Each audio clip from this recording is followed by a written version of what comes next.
Vamos orar mais uma vez, meus irmãos. Espírito de Deus, como nós acabamos de cantar, conduza-nos. Tu és o Senhor da nossa vida. Nós somos teus. Somos barro. Molda-nos segundo a tua boa vontade. Enche-nos da vida de Cristo. Amplia o nosso vaso. Desfaz-nos e amplia o nosso vaso, para sermos tudo aquilo que o Senhor deseja. Concede-nos agora, nesse momento, graça para falarmos e para ouvirmos a Tua palavra. É Tua palavra. Ela não pertence a nenhum de nós, ela é Tua. Por isso vem o Senhor mesmo falando a nós, derramando ela sobre nós. Faz isso, Pai. Nós pedimos em nome de Jesus. Amém. Muito bem, meus irmãos. Nós trabalhamos então o primeiro princípio, o princípio da verdade. E se o Senhor permitir, nós vamos continuar mais alguns princípios.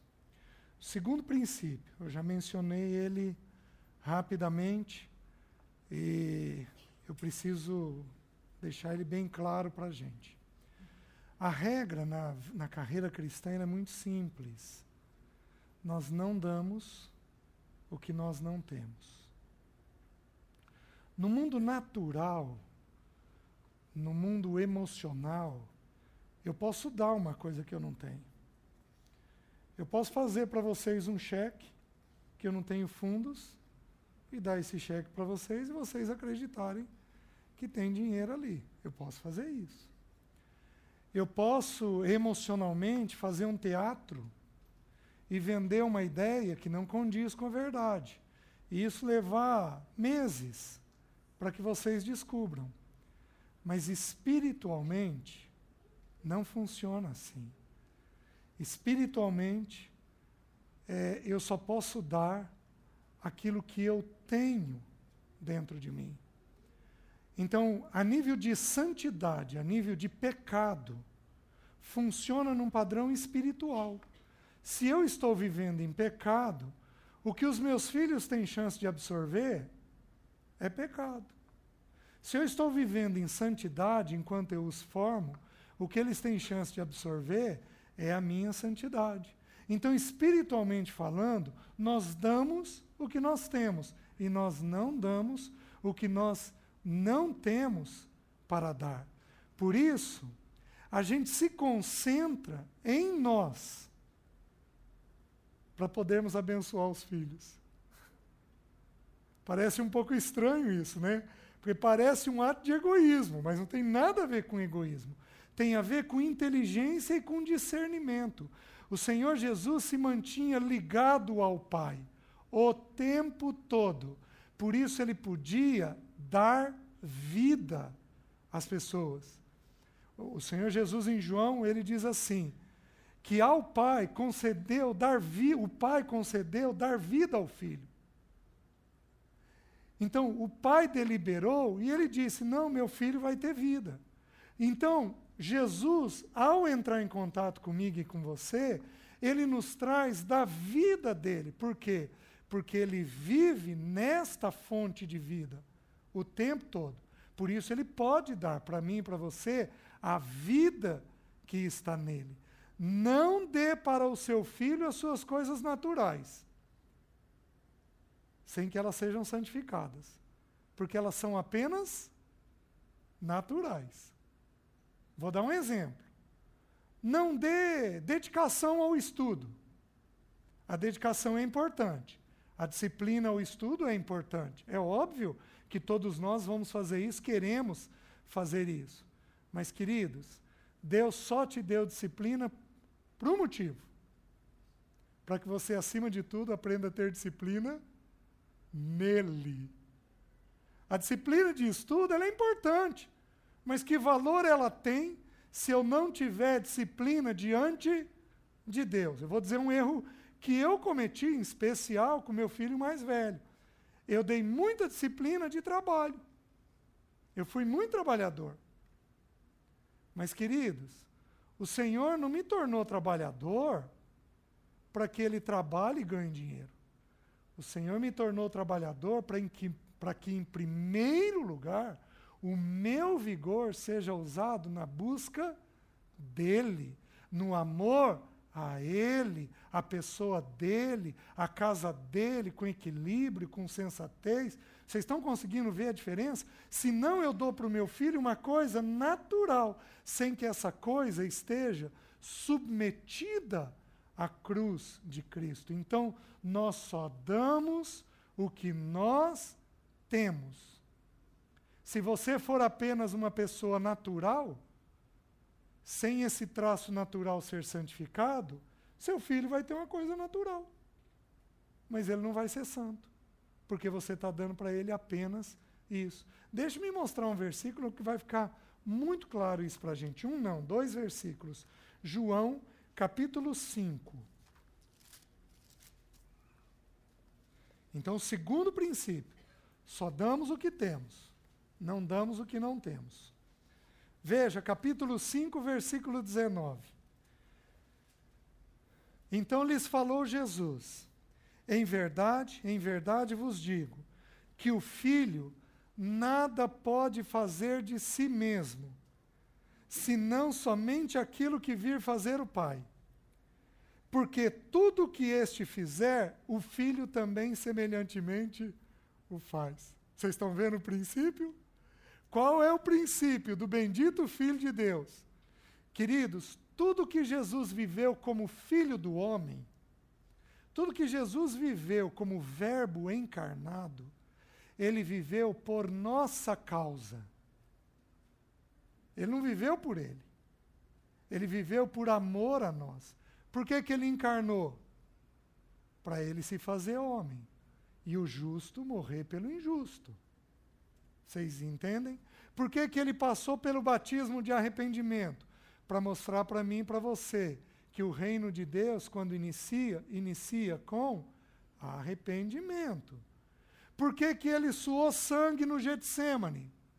Porque ele estava ensinando para nós que lutar contra a vontade, às vezes, produz uma aflição monstruosa dentro de nós, uma angústia terrível dentro de nós. A tentação do Senhor no Getsêmani não foi com o mundo. A tentação do Senhor com o mundo foi lá no deserto. A tentação do Senhor no Getsêmani foi com a vontade. Pai, passa de mim este cálice, contudo, não seja feita a minha vontade, sim a tua. Então, tudo que ele vive como homem, ele vive como filho do homem, ele vive para mostrar para mim e para você como que se dão as nossas coisas, como que nós precisamos viver essa vida. Aqui ele está mostrando uma realidade simples. Ele está mostrando o seguinte: o filho faz o que ele vê o pai fazendo. E, queridos, o pecado segue uma regra terrível. Porque um filho pode detestar o que o pai faz. E na vida adulta ele vai fazer o quê? A mesma coisa, porque qual é a regra do pecado? O bem que eu prefiro eu não faço, mas o mal que eu detesto, eu pratico. Se o pecado for destacado na cabeça do filho, ou com prazer, ou com aversão, destacou o pecado. O filho vai ter uma chance monstruosa de viver essa realidade. Por isso o Senhor está dizendo que o filho faz somente aquilo que vê o pai fazendo. Por isso que os olhos do nosso Senhor eram olhos que estavam colocados o tempo todo no Pai. Porque se não tivesse, ele não tinha condições de viver esta vida refletindo o Pai. Queridos, eu e você, se olharmos os nossos pais terrenos, vamos repetir os nossos pais terrenos. O único jeito da gente ser transformado é a gente, pela graça de Deus, contemplar a glória do Pai na face do Filho. Segundo aos Coríntios 3,18. contemplando como que por espelho a glória do Senhor, somos transformados, como que pelo Espírito de glória em glória. A gente vai sendo transformado à medida que a gente contempla esse Pai bendito, esse Pai eterno. Só que esse Pai aparece na face do Filho. Por isso, nenhuma mensagem pode ser diferente da mensagem de Cristo. Nós estamos falando sobre educação de filhos, mas nós estamos olhando o Filho para partilhar esse assunto. Então, nós temos que entender que, à medida que nós trazemos como pais a imagem do Filho e do Pai em nós, os nossos filhos vão contemplando essa imagem do Pai Celeste. E eles, então, na vida adulta, têm chance de se prenderem nesse Pai Celeste. Oh, queridos, que urgência que isso tem que existir na nossa vida. Agora, olhem o Senhor falando agora, não dele e do Pai, mas falando de mim e de você, na nossa realidade humana. Mas ele vai falar a mesma coisa que o 5,19 diz. Vejam João 8, versículo 38.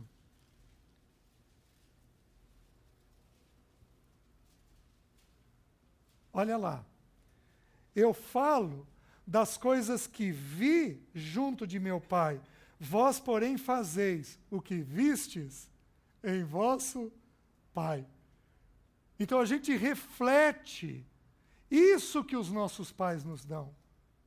Meus queridos, nós precisamos de arrependimento com urgência. Nós precisamos de arrependimento com urgência. Precisamos com urgência, não importa a idade dos seus filhos. Se eles têm traços de comportamento que não estão no Senhor, nós precisamos de arrependimento com urgência. Porque pode ser que eles repitam coisas que eles viram em nós e das quais nós ainda não nos arrependemos. Os irmãos estão entendendo?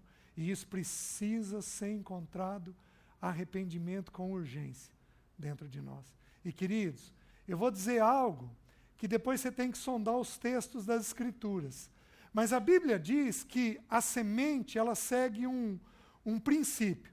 Diz que uma semente semeada, que germina e frutifica, ela pode frutificar a 30, a 60 e a 100 por um. Eu vou te dar um exemplo bom.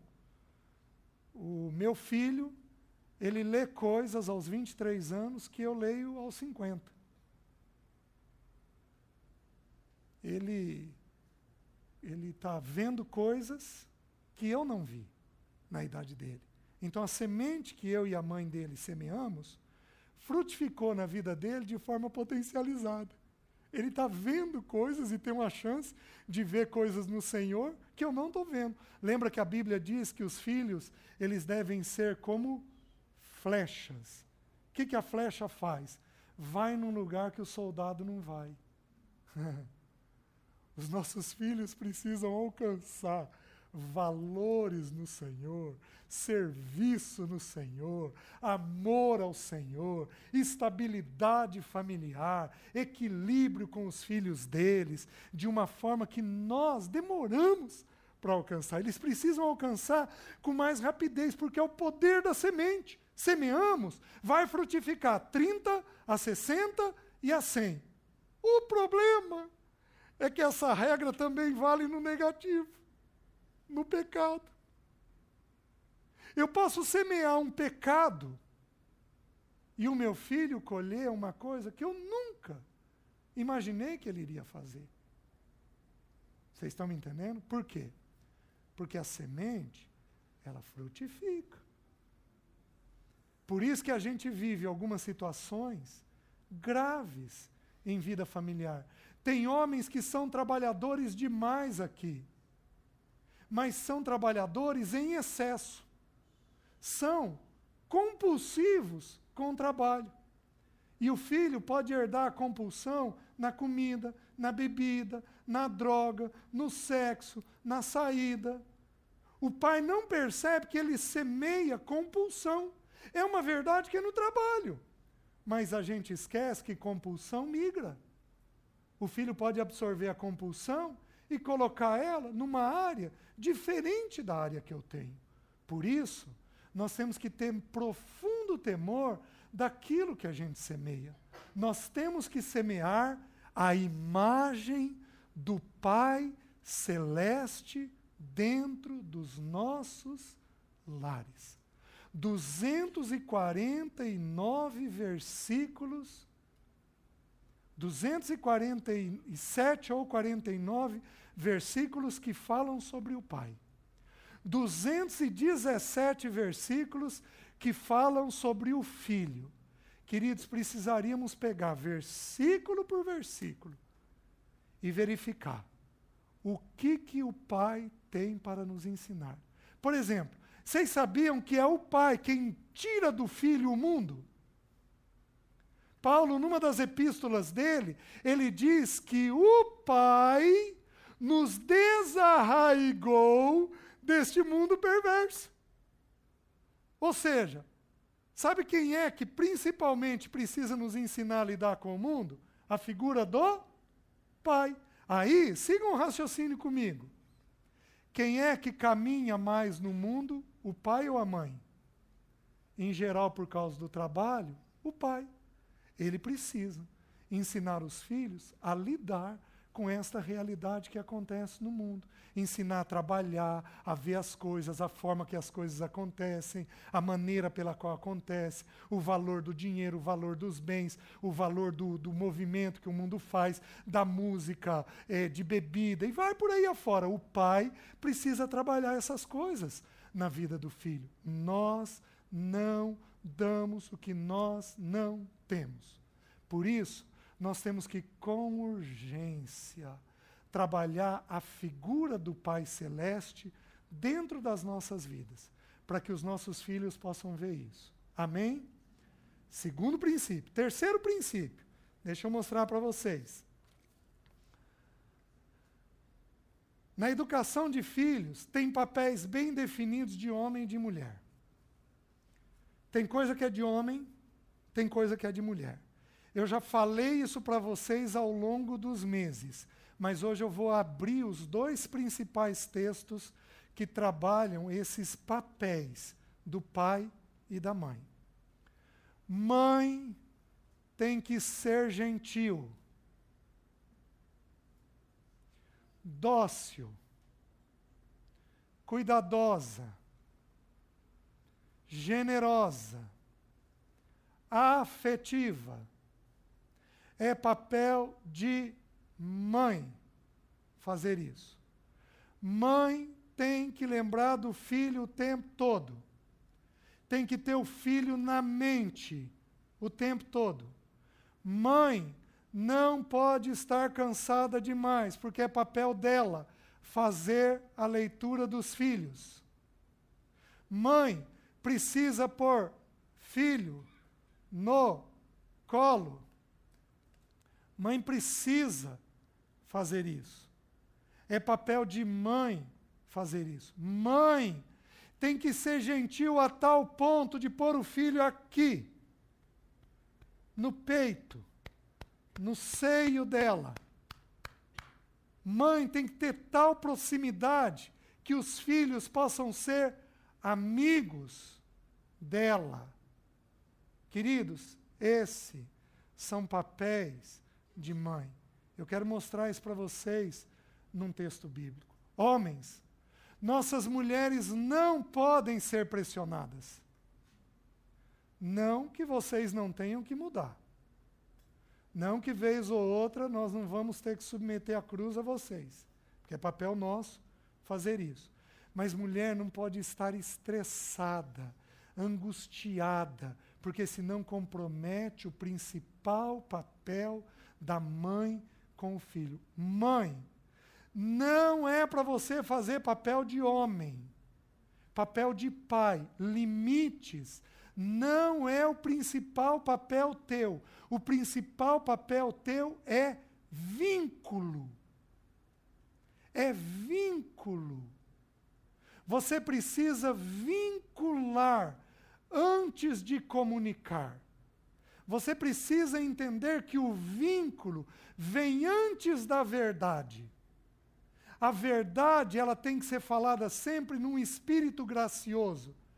João diz assim: a lei foi dada por intermédio de Moisés, mas a graça e a verdade vieram por meio de Cristo. A mãe tem que ter um espírito gracioso, leve, gostoso, tranquilo. Quantas vezes minha esposa me conteve porque eu seria legalista? Quantas vezes ela me conteve porque eu estava cansado, eu ia falar de forma inadequada com os filhos? A mãe tem que deter esse espírito de graça dentro dela para que as coisas possam ser comunicadas com um espírito correto e adequado. Minhas queridas, não se fala sem antes vincular. Se o filho não pôr os olhos em você, é bobagem falar, porque ele não está pronto para ouvir. E esse papel é, em especial, um papel de mãe. Abram em Isaías 49, versículo 15.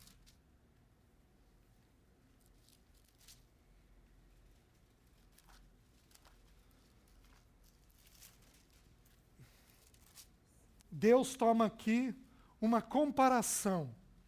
Deus se compara a um papel feminino. Ele se compara a uma mãe.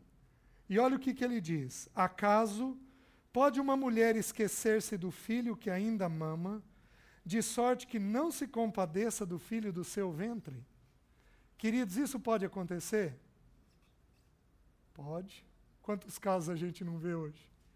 Tanto que o próprio versículo diz assim: ainda que isso viesse, ainda que esta viesse a se esquecer dele, eu, todavia, não me esquecerei de ti.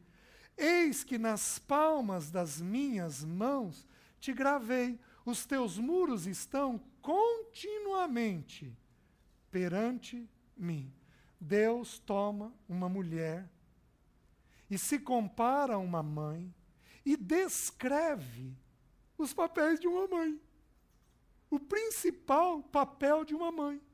E ele está dizendo que, em primeiro lugar, essa mãe faz o quê? Essa mãe não se esquece. Não se esquece. Ela está o tempo todo com a cabeça ligado no filho. Comeu ou não comeu? Está bem ou não está? E aquela roupa? Gente, eu não vi o chuveiro ligado ontem. Será que tomou banho? Coisa que de vez em quando pode acontecer com adolescente, né? Mãe, está ligado nesse tipo de coisa. O primeiro papel de uma mãe não se esquece dos seus filhos. Ela não se esquece. Ela tem a mente dela voltada o tempo todo para o filho. Por isso que uma mãe que é dividida com trabalho fora, ela tem uma parte desse papel comprometido. A única mãe que não tem esse papel comprometido trabalhando fora é a viúva. Mas uma mãe casada vai ter esse papel comprometido, porque ela fica dividida e ela corre o risco de não se lembrar de forma adequada. Mas não apenas isso. O texto diz que ela não se esquece e que esse filho está onde? Do seu filho que ainda mama. O que essa mãe está fazendo com o filho? Vinculando com o filho. Vocês já viram uma mãe com recém-nascido? Eu não sei como é que elas dão conta. Elas pegam o recém-nascido aqui, o bichinho está embrulhado. Elas pegam, está no seio. Ela começa, abre a mãozinha, vai limpando. Vai olhando. Ela vai conhecendo cada centímetro quadrado. Ela vê a unha, o jeito que está, e ela vai desenrolando ele, enquanto está no seio. Eu não sei como é que ela vai dando conta. E ela vai mexendo, e ela vai virando e vai virando. Parece que ela vai conhecendo cada centímetro daquela criança. Queridas, Esse vai ser o papel de vocês o resto da vida. Conhecer cada centímetro. No início é do corpo, mas depois vai sendo da alma, do pensamento, do sentimento, das angústias. A mãe vai fazendo a leitura de tudo aquilo que acontece no filho. Esse é o sentido da proximidade que tem. Por isso que João, quando diz que o filho habitava, que o filho unigênito habitava no seio do pai, significa o quê? Que o filho era esquadrinhado pelo pai.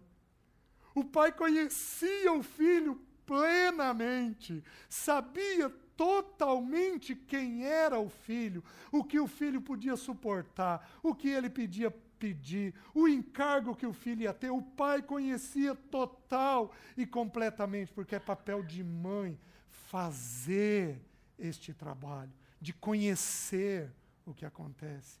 É impressionante. Eu pego alguns filhos que têm doenças graves, doenças físicas. A mãe fareja a doença 6 meses antes da pediatra. Doutora, tem alguma coisa que não está em ordem. Imagina, a criança está bem. Eu tenho um diagnóstico, uma situação em que a própria pediatra não via nada. E depois de um tempo, um diagnóstico tão grave, que até onde eu sei recentemente, não se tinha diagnóstico. Uma doença não conhecida no mundo do que estava vendo. A mãe fareja, pressente, porque é papel de mãe isso daí.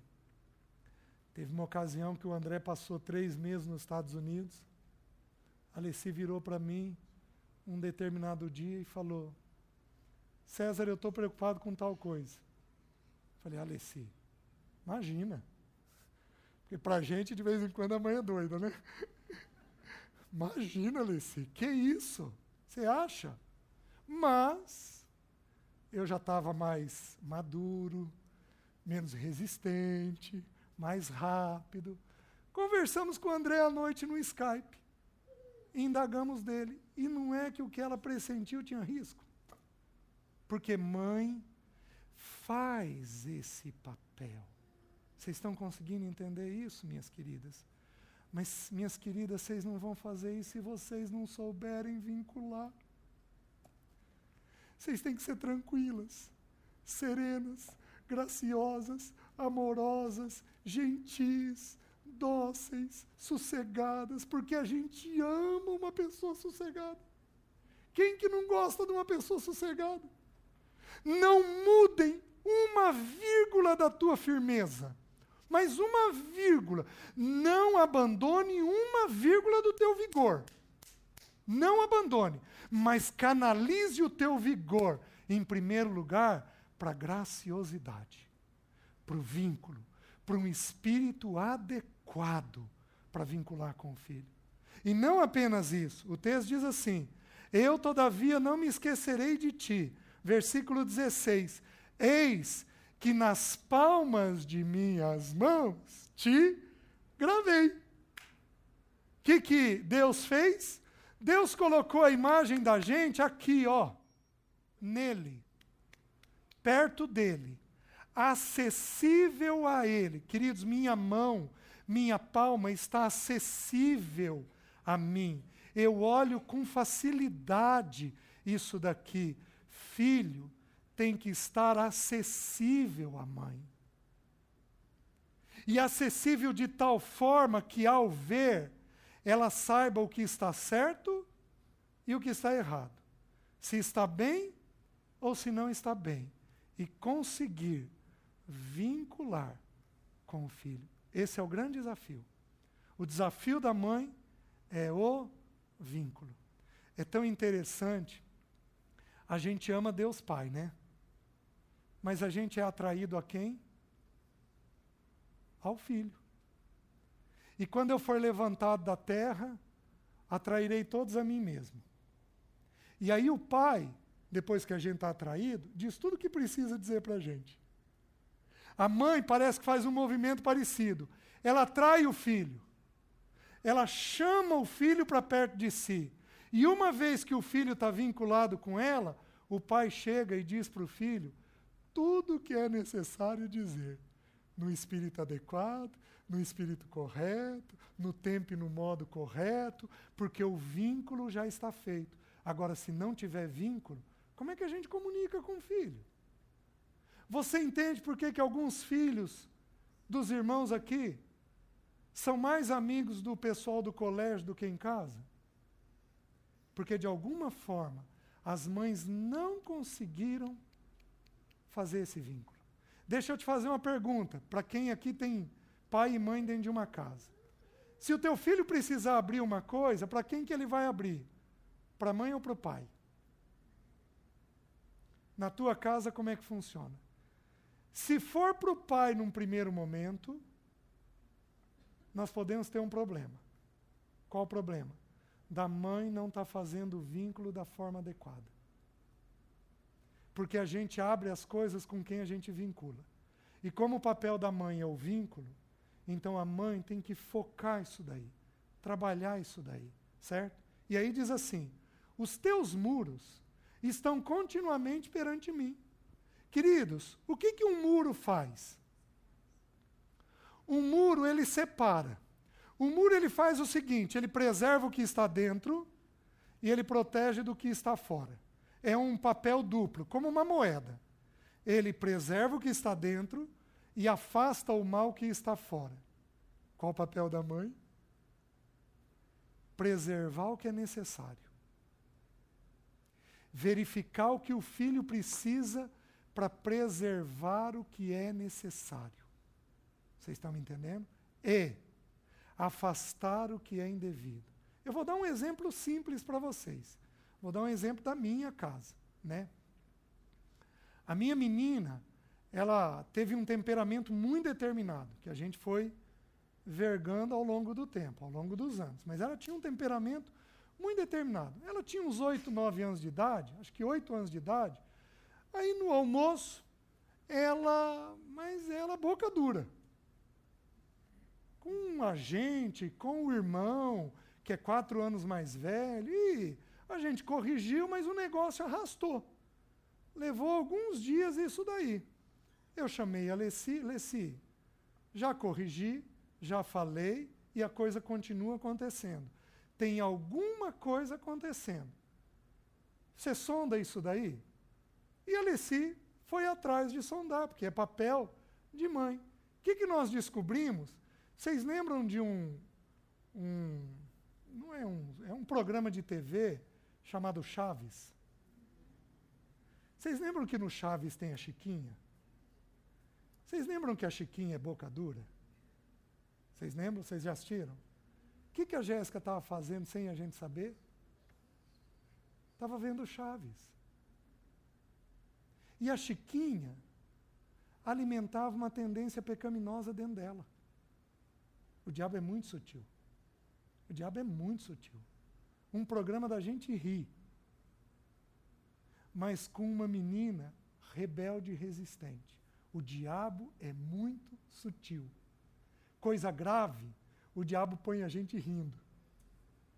E aí ele insere, enquanto a gente ri, comportamentos pecaminosos. Parei de disciplinar a Jéssica, tiramos o Chaves, acabou o problema. Eu possivelmente ia disciplinar ela mais um mês e não ia resolver. Por quê?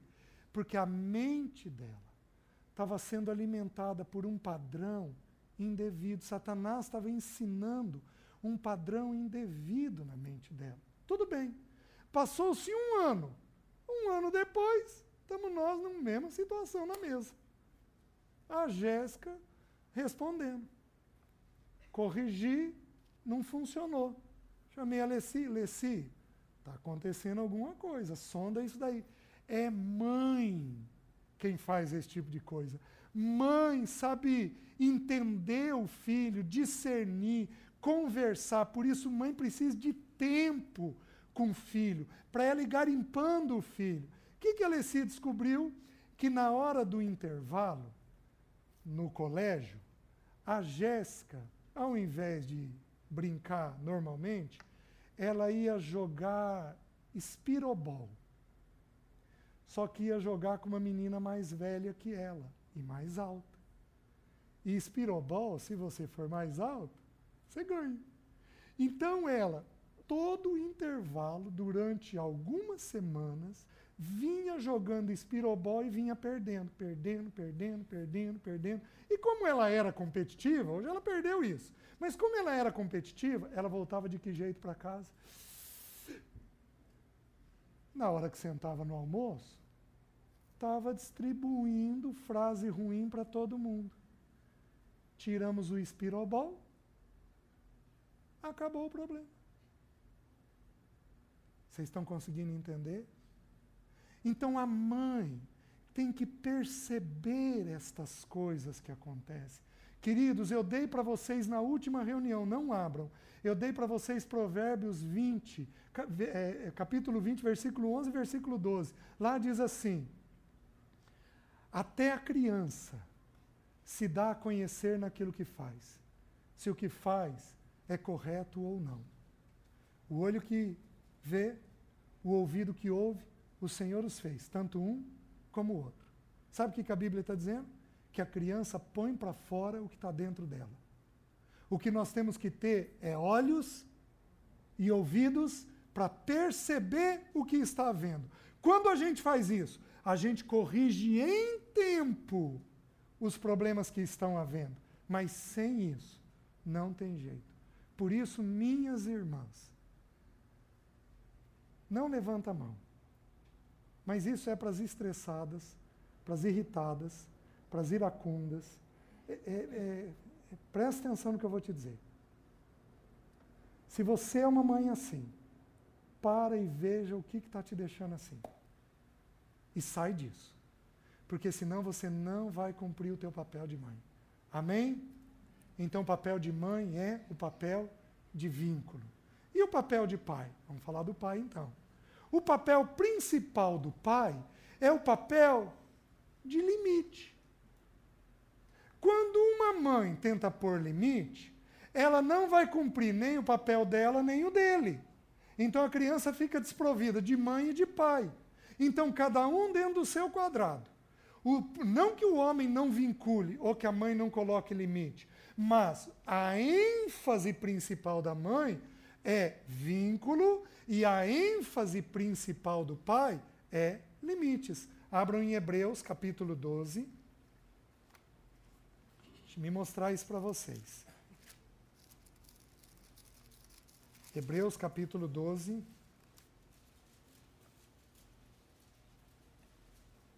Começando com o versículo 4 até o 7. Diz assim: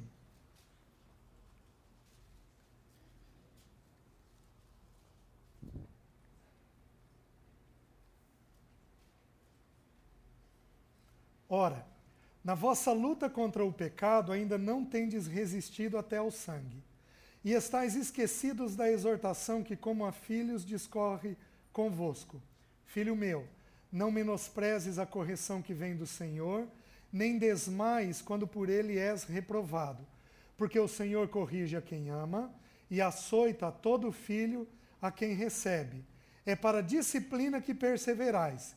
Deus vos trata como filhos, pois que filho há que o pai não corrige. Se você seguir na leitura do texto, o texto vai sair do pai e vai começar a falar dos pais.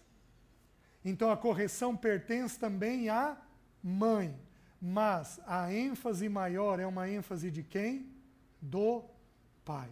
Queridos, a palavra de Deus é atemporal e ela é acultural. Ela não está inserida nem num tempo, nem numa cultura. Ela era, é e sempre será. Hoje, uma mãe fala 5 vezes. O filho pode ouvir? Não. Um pai fala 1 ou 2 vezes e o assunto está resolvido. Na minha geração, então, quem tem aí 50 para mais, o pai nos corrigia pelo olhar. não estou dizendo que isso é certo, mas funcionava. Ele nos corrigia pelo olhar.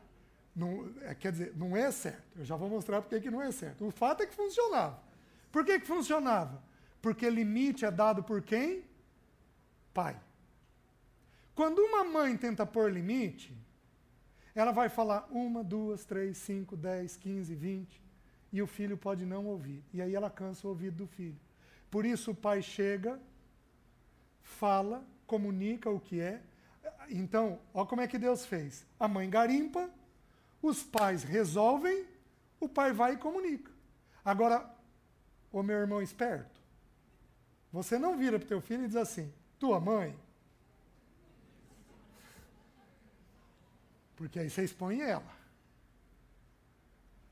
Você tem que, com inteligência, colocar o assunto sem expor o garimpo.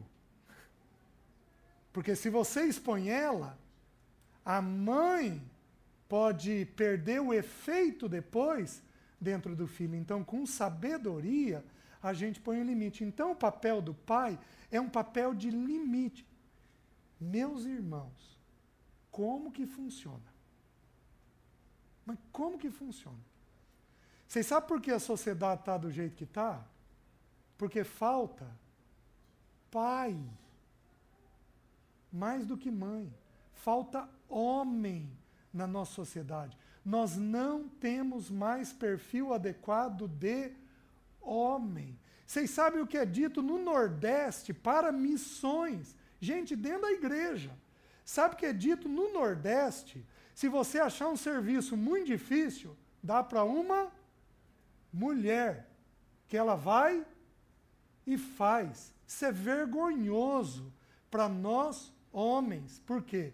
Porque é papel de homem estar à frente e pôr os limites necessários numa casa. Então, o homem tem que discernir. Agora, como é que a gente coloca esses limites? O texto, versículo 6, ele diz uma coisa interessante. Ele diz assim, aliás, no 5, desculpem, o 6 mesmo.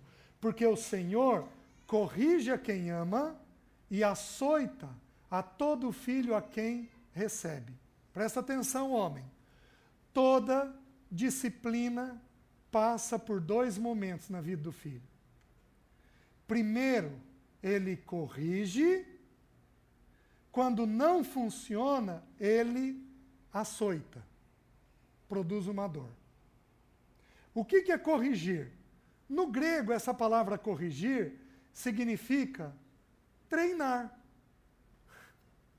No grego, a palavra corrigir significa treinar. Então, como é que eu vou ensinar uma determinada coisa para um filho? Eu vou repetir. E repetir. E repetir. E vou repetindo. Até que aquilo seja absorvido dentro do filho. Primeiro é por conversa. Depois é por açoite. Primeiro vem a correção. Depois vem a dor. Frases desse tipo. Moleque, você está na minha mira. São frases de quem só enxerga o açoite. De quem só vai corrigir o filho na hora de provocar uma dor. Não são frases de quem disciplina de uma forma adequada. Porque a maneira adequada de disciplinar um filho é, em primeiro lugar, repetir. É treino. É treino. A Bíblia diz que o natural revela o espiritual. No natural, um filho assiste uma fita, um CD aí, de um desenho. Quantas vezes? Uma criança de 3 anos. Assiste um DVD quantas vezes? 100 vezes. E ele assiste não olhando e falando todas as falas. Né? Ele sabe e a gente também. A Pequena Sereia, eu se passar hoje, eu canto as musiquinhas ainda. Né? De tantas vezes que eu ouvi. Presta atenção. Como é que o cérebro funciona? O cérebro, ele procura formas de resolver seus problemas. O cérebro, ele é plástico. Ele se adapta às suas necessidades. Quando a criança precisa aprender a falar, sabe o que o cérebro vai fazer? Vai ouvir, muitas vezes. Por que a criança fica vendo por repetição? Porque ela está aprendendo a construir a linguagem dentro dela. Ela precisa ouvir, para ela saber falar e para ela poder entender, senão ela não constrói a linguagem no cérebro dela. Meus irmãos, assim é no natural, assim é no espiritual. Como é que a gente ensina os conceitos? Repete, repete, repete, repete, repete. Com espírito gracioso, com espírito gentil, amoroso, graça e verdade. Por isso, falando a verdade em amor, nós vamos pontuando os princípios em amor. Homem, é com você que eu estou falando. Não é com a mulher falei agora há pouco. É com você. O problema é que a grande maioria de nós não gosta de conversar. A gente é resumido demais. Não ensina o que é necessário, não trabalha o suficiente, o que precisa trabalhar. Você quer corrigir o teu filho? Você vai ter que sentar e falar com ele o que é necessário. Agora, nós temos um problema. Tem alguns homens que são por demais didáticos. Eles são muito professores. Eles são pastores, eles são pregadores.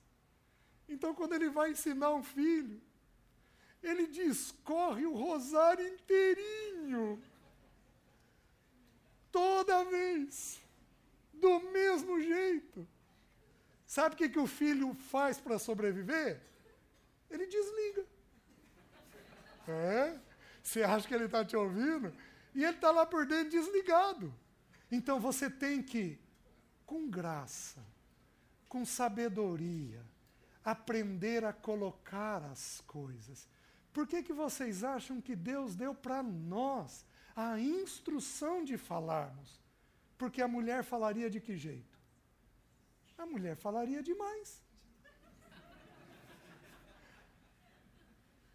Eu estou enganado? Salvaguardando uma ou outra? A grande maioria das mulheres falaria demais. Eu tive um casal que eu atendia, e aí eles tinham que resolver algo complicado, e eu virei para ele e falei, só que você não vai falar não. Tinha que resolver com uma terceira pessoa. E aí os dois foram resolver a situação com uma terceira pessoa. Ela voltou na próxima sessão de queixo caído e falou, César, meu marido comunicou em 2 minutos o que eu levaria 40. Gente, o homem ele é preciso. Ele é mais fácil. Só que tem que ser por repetição. Tem que ser muitas vezes. Vocês estão conseguindo entender? Por isso, meus irmãos, com filho pequeno, não cabe muita saída à noite. Não cabe muito futebol no fim de semana. Não cabe muita pescaria no período de férias. Porque com filho pequeno, você tem que estar presente para poder comunicar quando houver necessidade. Porque senão você empurra a mulher para fazer isso e aí ela vai virar megera e vai perder teu filho. Nós não temos nenhum dos dois fazendo o papel, nem o homem, nem a mulher. Os irmãos estão entendendo o terceiro princípio? Então, o terceiro princípio, papéis. A mulher vinculando, o homem colocando limites. Amém? Amém? Quarto princípio. Eu vou falar sobre disciplina. E agora nós vamos falar sobre vara, inclusive. De como é que a gente disciplina um filho. Já sabemos que a disciplina passa por 2 momentos. Quais são esses 2 momentos? A correção e o açoite. Falamos sobre a correção, essa necessidade de conversar, de dizer, de colocar o princípio, sempre com graça, sempre com amor, sempre com jeito, nunca usando termos depreciativos. Toma muito cuidado para não depreciar o seu filho. Você pode, por exemplo, ensinar sobre roupa para o seu filho, e olha o jeito que você pode ensinar de uma forma ruim e errada. Você pode virar para sua filha sobre roupa, virar para ela, pôs uma roupa que não ficou legal, uma roupa curta, você virar para ela e falar assim, porque você é vulgar. Você é vulgar. Você falou num tom depreciativo, ela é vulgar. Ela está fazendo aquilo para expor o corpo? Porque se ela não estiver fazendo para expor o corpo, você não falou a verdade. Você ensinou uma coisa de um jeito errado, atravessado. Você ensinou uma coisa sem estabelecer uma verdade. Você pode até virar e falar assim, querida, não cai bem. Corre até o risco de você vender a ideia de vulgaridade. Porque aí você descola dela isso daí. Se ela não está sendo vulgar, você não tem por que afirmar que ela é vulgar. Então, alguns de nós ensinamos algumas coisas de forma atravessada e nós não colocamos a verdade. Você vai ensinar seu moleque a trabalhar. Ô folgado, vem cá. Ele é folgado? Ah, César, de vez em quando ele é, mas ele está na idade de ser? Porque se ele estiver na idade, ele tem que ser, porque ele está na idade. Esse moleque só dorme. Às vezes, porque está crescendo, porque precisa. A gente tem que saber entender as coisas. Então, o homem ele faz a correção de um jeito adequado. Agora vamos falar, então, sobre o quarto princípio. O princípio da disciplina pelo açoite. Então, a disciplina passa por dois momentos. A correção verbal e o açoite. Queridos, Deus estabeleceu uma regra. Quem não aprende por ouvir, aprende por sofrer. É uma regra. Isso é um princípio. Correção e açoite. Isso é um princípio. Aquela regra que vocês já ouviram, quem não vem pelo amor, vem pela dor, isso não é bíblico. Porque tem algumas pessoas que podem, inclusive, sofrer e não virem. Mas o Senhor segue uma regra. Primeiro ele corrige pelo ouvido, depois ele vai corrigir pela dor. Ele vai usar a dor para poder corrigir a pessoa. Então é um princípio. Qual é a dor mais dolorosa que Deus traz sobre um filho dele? Porque a disciplina de Deus ela passa por alguns estágios na nossa vida. Primeiro Deus traz uma dor simples para ver se a gente entende. Se a gente não entende, Deus pode mexer, por exemplo, com uma questão financeira. Nossa, se a gente não entende, Deus pode produzir uma fraqueza em nós. Vocês lembram do texto da ceia, 1 Coríntios 11? Eis a razão porque há entre vós muitos fracos e doentes, e não poucos os que dormem. Deus pode produzir uma fraqueza, pode produzir uma doença, pode produzir até um recolhimento. Mas a própria morte ainda não é uma dor como é a dor final que Deus estabelece. Sabe qual é a dor final da disciplina de Deus? Deus se distancia da pessoa. E deixa seu filho entregue a si mesmo. Ele fez isso em Israel muitas vezes. Lembram dos juízes? Quando Deus se afastava? É um ato de amor paternal. Deus se afasta voluntariamente. Só que é um ato extremo. E Deus faz isso por quê? Porque através da dor da solidão, a pessoa então se quebranta e faz o caminho de volta. Faz o caminho de arrependimento. É um ato extremo. Quais as dores que a Bíblia manda a gente provocar no filho? Até a Bíblia estabelece o padrão da vara. Gente, não existe varinha mágica. Varinha mágica, varinha mágica. Não existe. O que a vara faz? A vara tem o poder de promover dor. E a dor produz arrependimento. Simples assim. A finalidade da vara é produzir dor. E a dor, então, no filho, vai produzir arrependimento. Esse é o princípio que o Senhor criou da vara. Até que idade, eu já vou abrir os textos sobre a vara. Até que idade nós vamos usar a vara? Em geral, entre 6 e 8 anos nós começamos a tirar a vara. Por quê? Porque para produzir dor, tem que ser vara com pele. Ou seja, você desce a roupinha e aí uma varadinha. Só que tem que produzir dor. Porque o que traz o arrependimento? A dor. Vocês estão me entendendo? 6, 8 anos, tem algumas crianças que estão grandes. Como é que você pega um moleque grande e deita ele no teu colo e abaixa aquela nádega no teu colo para você corrigir? Começa a ficar constrangedor para você e para a criança. Como é que você corrige uma filha depois que ela já tem discernimento de sexualidade? Que acontece geralmente entre 4 e 6. Como é que você vai abaixar a calcinha de uma filha e ficar corrigindo? Então, em torno dos 6 ou 8, depende muito do biotipo, do jeito da criança, do grau de maturidade dela. Em torno dos 6 ou 8, a gente começa a suspender a vara e produzir um outro tipo de dor. Que outro tipo de dor a gente traz? A punição ou o castigo. A gente pune a criança de alguma forma. Não vai punir ela, vai lá para a sala de TV com o teu computador. Isso daí não é punição. Você tem que punir com alguma coisa que doa dentro da criança.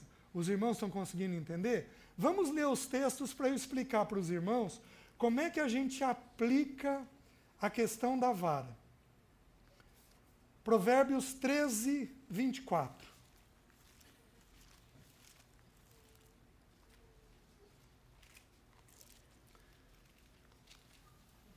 Antes disso, Provérbios 12, 1.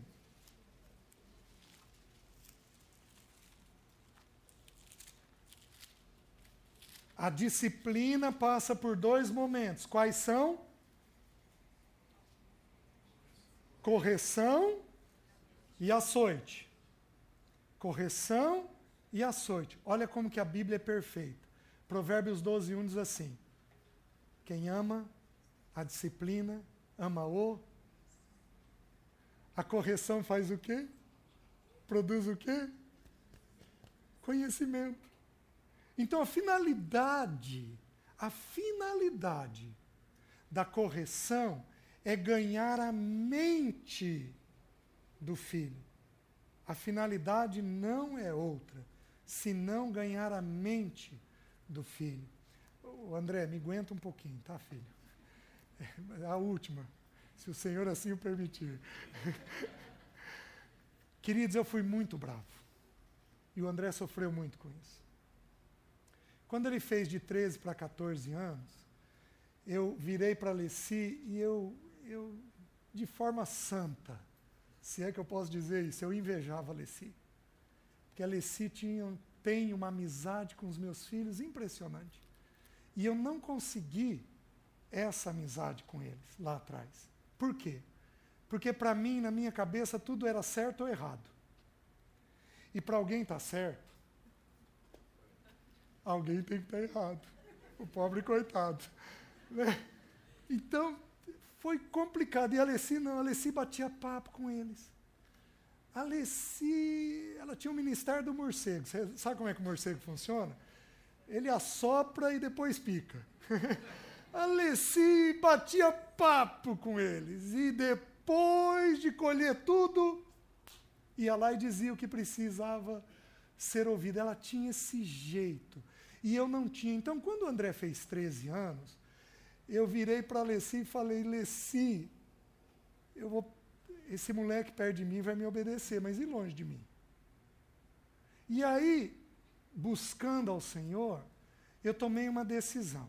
Eu virei para a Leci e falei, Leci, eu quero a mente do André. Eu não quero a obediência do André.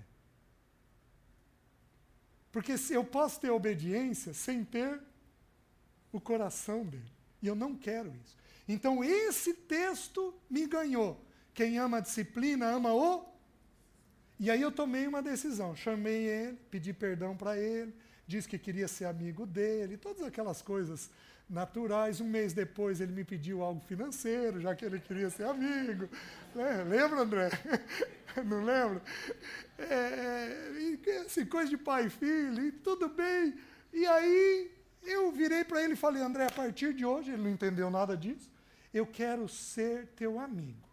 E a partir de hoje eu não quero tua obediência, eu quero tua cabeça. Eu quero teu entendimento. Ele, 13 anos de idade, tudo bem. Primeira experiência que eu e ele tivemos.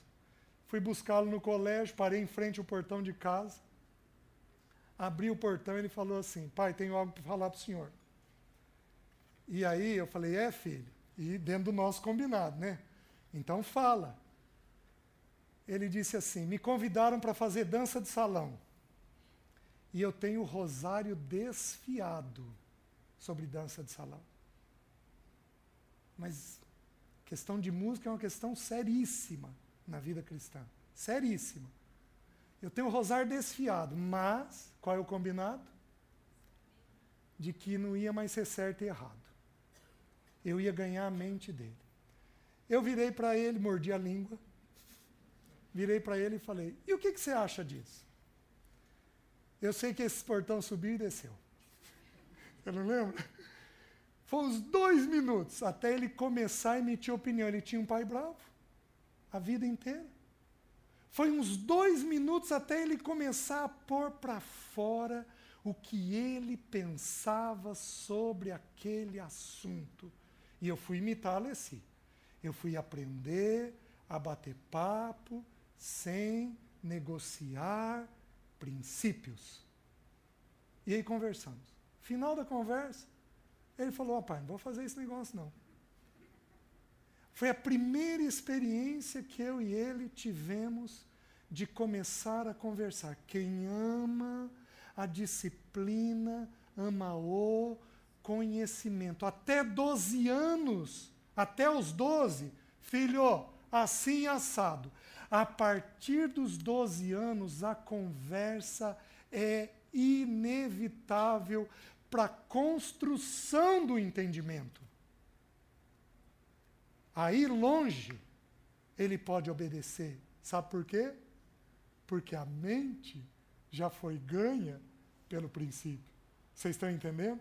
Então, primeiro versículo, quem ama a disciplina, ama o conhecimento. Por isso que antes do açoite, vem a correção, vem a conversa. Tá? A conversa você vai ter muitas vezes. Quando você entender que está havendo rebeldia, aí então a vara tem que entrar. A vara só entra quando você tiver clareza que está havendo rebeldia. Tá bom. Vejam agora, Provérbios 13, 24. O que retém a vara aborrece a seu filho, mas o que ama, cedo o disciplina. O que ama, cedo o disciplina. O que é cedo? Com que idade dá para disciplinar uma criança? Com vara. Com que idade uma criança começa a mostrar malandragem?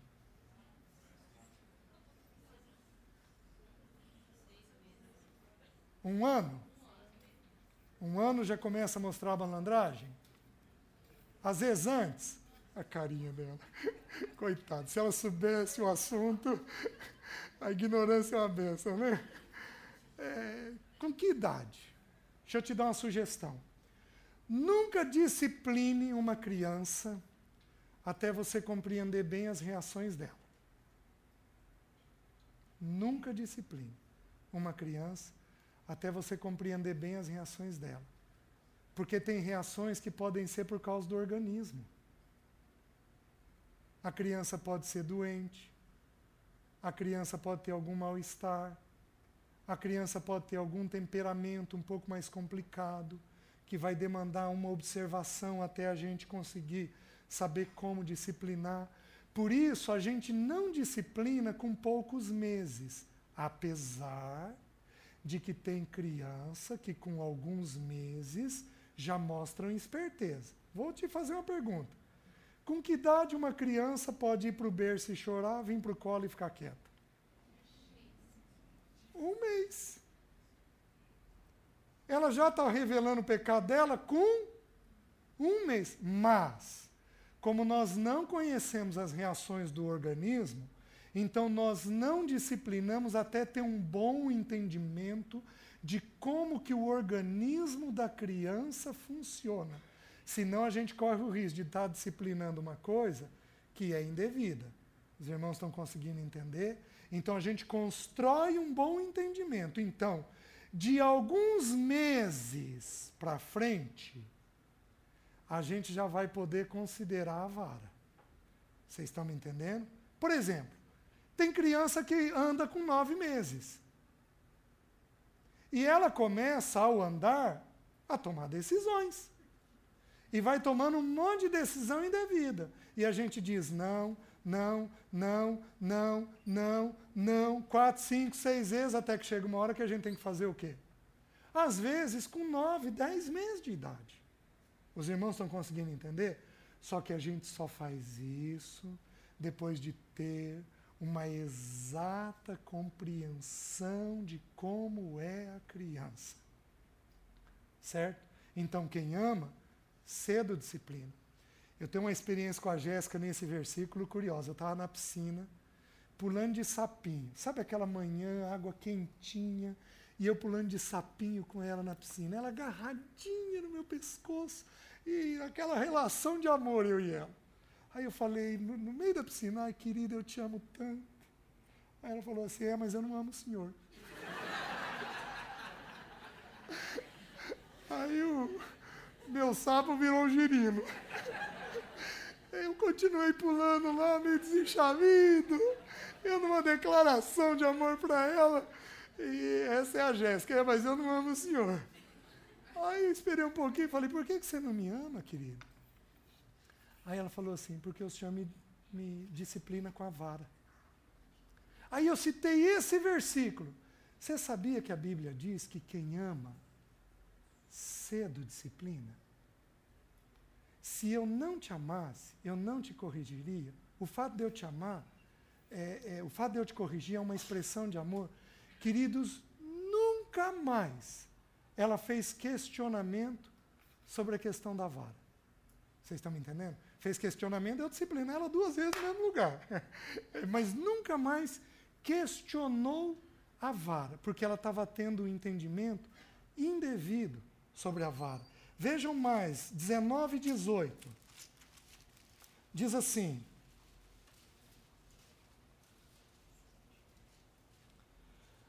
castiga teu filho enquanto há esperança, mas não te exceda a ponto de matá-lo.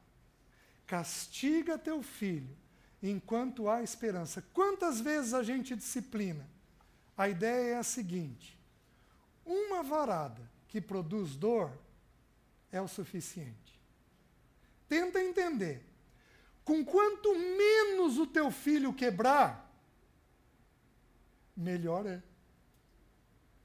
Com quanto menos ele quebrar, melhor é. Se para vergá-lo, se para produzir o arrependimento, você tem que produzir, ele vai criar isso por hábito. E aí na vida adulta vai precisar para quebrá-lo. Então, com quanto menos o seu filho quebrar, melhor. Então, eu vou te dar uma sugestão, que a Bíblia não traz, mas é uma sugestão. Então, ouça com reservas. Dê uma varada. Mas tem que produzir dor. Vai lá, chama ele, uma varada. Eu segui uma regra lá em casa. Uma regra que eu apliquei muito poucas vezes. Lá em casa, todo o assunto era uma varada, a não ser que era mais de um erro. Mas todo o assunto era uma varada, com exceção da mentira. Mentira, nós ensinamos desde cedo que eram 2 varadas. Porque educar filhos sem verdade é desesperador. Então nós ensinamos desde cedo para eles que verdade não se negociava. Por isso eram 2 varadas. Você está me entendendo? 1 varada apenas. Como que a gente faz para dar a varada? Simples. Você pega, leva no quarto,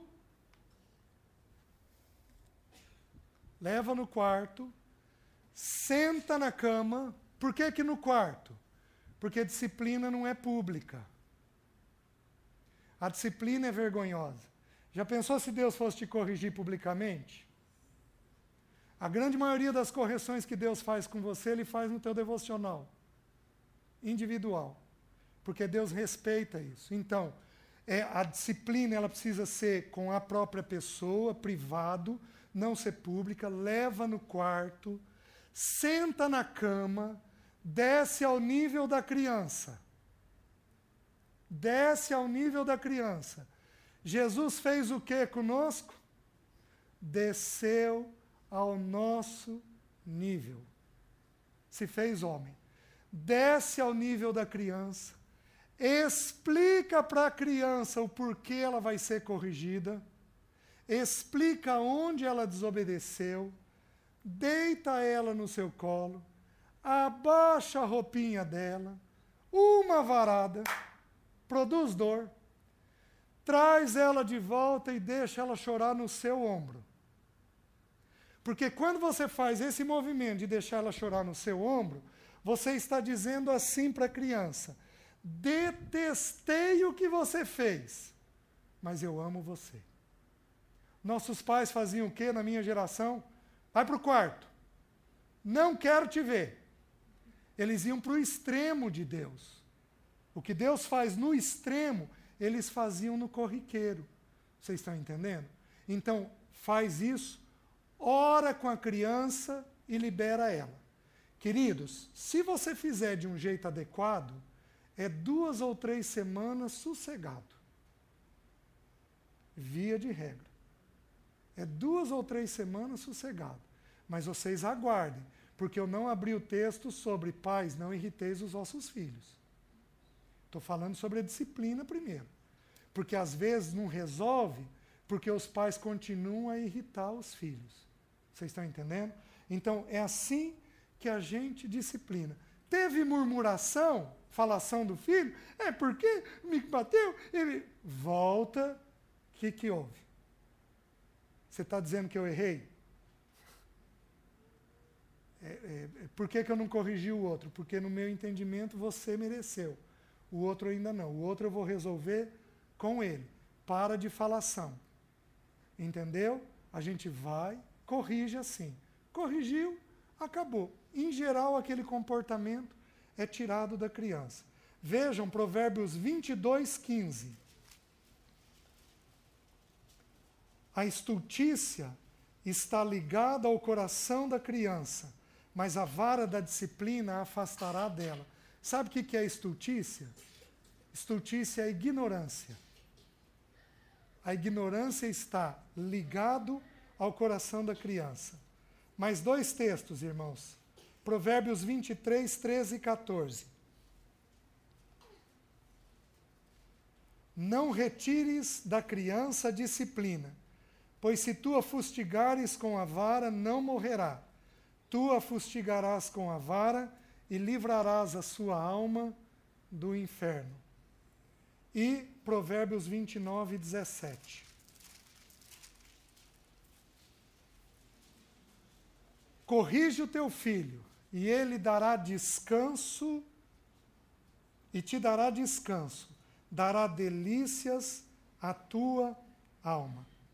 Queridos, deixa eu fazer algumas observações sobre esse tema, e aí nós paramos. Abaixo de 4 anos de idade, a criança não tem memória. A memória da criança é formada em torno dos 4 anos de idade. Então a disciplina com vara tem que ser rápida. Porque senão a criança não associa o comportamento rebelde com a dor. Vocês estão me entendendo? Então, às vezes, a gente tem que parar o que está fazendo e ir lá rápido, querido, vem cá. E sem estresse. Tem que ir lá rápido e fazer a correção. Primeira observação. A segunda observação. Nunca, é um excesso, nunca pode ser com raiva. Não precisam abrir. Provérbios 22:8 diz assim, mas vocês têm que decorar esse versículo.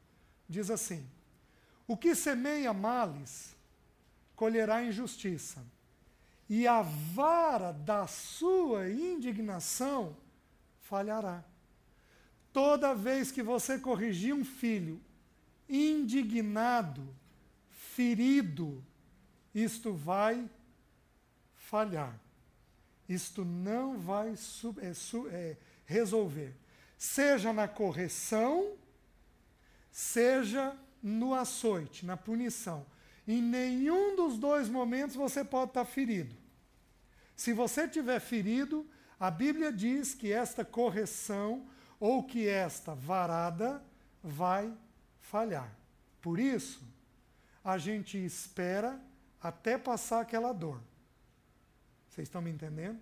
Passou a dor da gente, a gente vai lá e corrige no filho aquilo que tem que ser corrigido. Ou na correção, ou no açoite. Amém? Eu vou ler 2 versículos e eu encerro. Abram em 1 Reis. A Bíblia é a Bíblia. Ela é maravilhosa. 1 Reis, capítulo 1. Adonias, irmão de Absalão, assume o trono. Versículos 5 e 6 apenas. Diz assim: Então Adonias, filho de Agite, se exaltou e disse: Eu reinarei. Providenciou carros e cavaleiros e 50 homens que corressem adiante dele. Jamais seu pai o contrariou, dizendo: Por que procedes assim? Além disso, era ele de aparência muito formosa e nascera depois de Absalão. Deixe-me colher algumas coisas do versículo para vocês. A palavra Adonias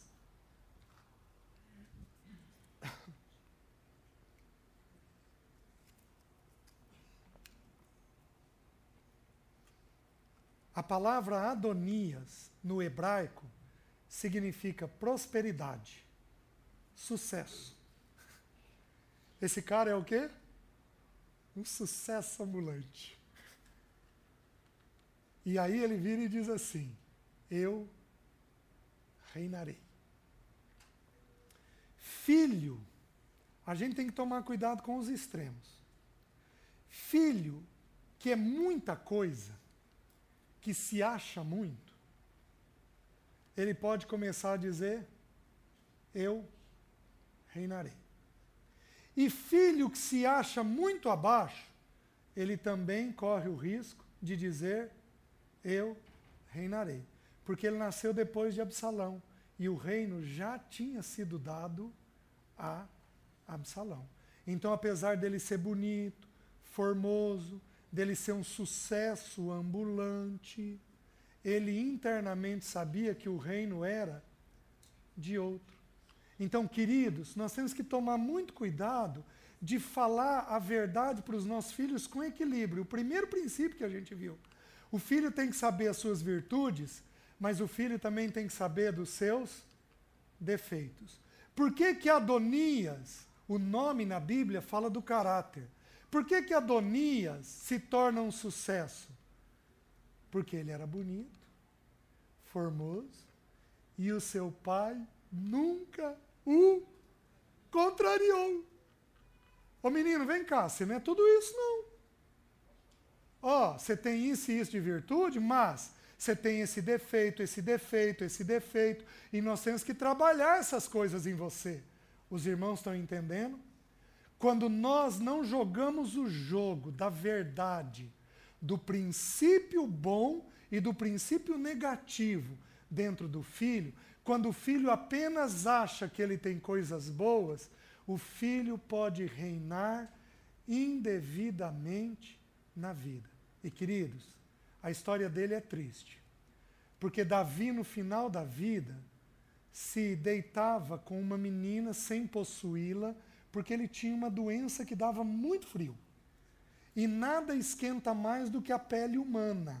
Nada esquenta mais do que a pele humana. E Davi, então, tomou essa menina sem possuí-la, e isso de alguma forma corrigiu o problema dele. Davi morreu, Adonias foi e pediu para Salomão que queria casar com ela. Ele queria casar com aquela que serviu o pai. O menino era um sucesso. Ele queria coisa alta. Por que que um filho começa a tomar decisões inadequadas? Porque o pai pode não contrariar da forma adequada. Pode. No caso de Adonias, ele não foi contrariado pelo seu pai. Então aí deu todo o problema que deu. Amém? Amém? Vamos curvar nossas cabeças.